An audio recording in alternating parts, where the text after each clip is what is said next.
Pastor Sudheer Martin.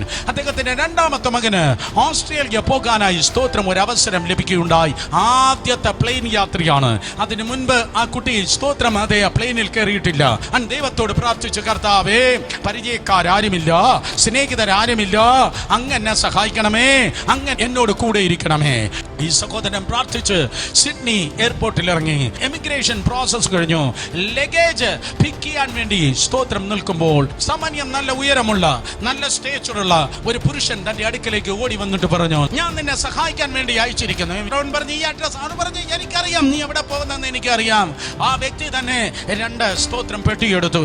എന്നിട്ട് അവന്റെ മുൻപിൽ നടക്കാൻ തുടങ്ങി. ട്രെയിനിലാണ് പോകേണ്ടത്. ആ റെയിൽവേ സ്റ്റേഷന്റെ അരികിൽ എത്തുമ്പോൾ ആ വന്ന അപരിചിതൻ ഇപ്രകാരം പറഞ്ഞു, നിനക്ക് മാത്രം ടിക്കറ്റ് എടുത്താൽ മതി, എനിക്ക് ടിക്കറ്റ് ആവശ്യമില്ല.